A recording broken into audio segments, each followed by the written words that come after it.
क्या आपने कभी पिरामिड की कोई तस्वीर देखी है? वो बहुत ह्यूज हैं। हजारों साल पहले किसी ने उन्हें बनाया था। लेकिन कैसे? हमें पूरा यकीन नहीं है। ये एक रहस्य है जो लोगों को टाइम ट्रैवल और एलियंस के बारे में सोचने पर मजबूर करता है। क्या भविष्य के लोग प्राचीन मिस्र घूमने आए थे? क्या उन्होंने पिरामिड बनाने में मदद की थी? कुछ लोग ऐसा मानते हैं। पिरामिड सिर्फ मिस्र में नहीं है, हम उन्हें पूरी दुनिया में पाते हैं। मैक्सिको, चीन, साउथ अमेरिका, वो हर जगह है। प्राचीन लोग पिरामिड क्यों बनाते थे? इस आकार में ऐसा क्या खास था? ऐसा लगता है कि वे सभी एक ऐसा रहस्य जानते थे जो अब खो गया है। पिरामिड बहुत बहुत समय पहले बनाए गए थे। उस जमाने में लोगों के पास आज हमारे पास मौजूद उपकरण नहीं थे।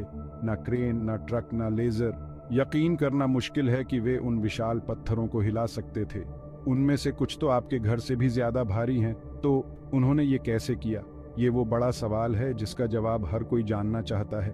क्या यह जादू था, एलियंस, या हो सकता है कि प्राचीन लोग जितना हम सोचते हैं उससे कहीं ज्यादा स्मार्ट? सबसे मशहूर थ्योरी यह है कि हजारों मजदूरों ने पिरामिड बनाए थे।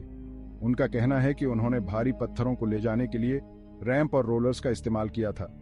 यह बहुत बड़ा काम रहा होगा, लेकिन कुछ लोग इस पर यकीन नहीं करते। पत्थर इतने परफेक्टली फिट होते हैं। आधुनिक उपकरणों के बिना इंसान ऐसा कैसे कर सकते हैं? कुछ लोग कहते हैं कि मिस्रवासियों के पास गुप्त ज्ञान था। हो सकता है कि वे गणित और विज्ञान को जितना हम सोचते हैं उससे बेहतर समझते थे। हो सकता है कि उन्होंने पिरामिड बनाने के लिए इस ज्ञान का उपयोग किया हो। यह एक लोकप्रिय विचार है, लेकिन हमारे पास ज्यादा प्रमाण नहीं है। एक और थ्योरी एलियंस के बारे में बात करती है। क्या बहुत समय पहले एलियंस धरती पर आए थे? क्या उन्होंने अपनी टेक्नोलॉजी से मिस्रवासियों की मदद की थी? ये सुनने में अजीब लगता है, लेकिन कुछ लोग इस पर यकीन करते हैं। वे सबूत के तौर पर पिरामिड की ओर इशारा करते हैं। वे कहते हैं कि इंसान इतनी अद्भुत चीज नहीं बना सकते थे। कई थ्योरीज हैं, लेकिन उनमें से कोई भी परफेक्ट नहीं है। हर थ्योरी में कुछ न कुछ कमियां हैं। यही बात इस रहस्य को और भी रोमांचक बनाती है। ये एक विशाल पहेली की तरह है और हमारे पास अभी भी कुछ टुकड़े गायब हैं। ज्यादातर लोग सोचते हैं कि पिरामिड फारो के मकबरे थे। फारो प्राचीन मिस्र के राजा थे।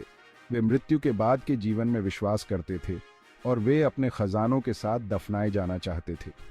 पिरामिड के अंदर हमें गुप्त कमरे और रास्ते मिलते हैं। वे भूल भुलैया की तरह हैं। लेकिन कुछ लोग सोचते हैं कि पिरामिड सिर्फ मकबरे से ज्यादा कुछ थे। उनका कहना है कि पिरामिड विशाल मशीनें थीं। हो सकता है कि उनका इस्तेमाल सितारों से बात करने या मौसम को नियंत्रित करने के लिए किया जाता था। हम जानते हैं कि प्राचीन लोग सितारों में बहुत दिलचस्पी रखते थे। इस बात के प्रमाण हैं कि पिरामिड बहुत सावधानी से बनाए गए थे। वे सितारों के साथ लाइन अप करते हैं। यह एक संयोग हो सकता है या यह कुछ और का संकेत हो सकता है। हो सकता है कि मिस्रवासी ब्रह्मांड के बारे में कुछ ऐसा जानते थे जो हम नहीं जानते। यहाँ तक कि ऐसी थ्योरीज भी हैं कि पिरामिड बिजली संयंत्र थे। उनका कहना है कि पिरामिड का आकार ऊर्जा पैदा कर सकता है। हमें यकीन नहीं है, लेकिन यह एक दिलचस्प विचार है। क्या पिरामिड खोई हुई तकनीक का स्रोत हो सकते हैं? नई खोजें हर समय हो रही हैं।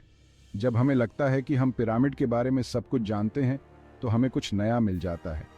हाल ही में पुरातत्वविदों को गीजा के महान पिरामिड के अंदर एक गुप्त कमरा मिला।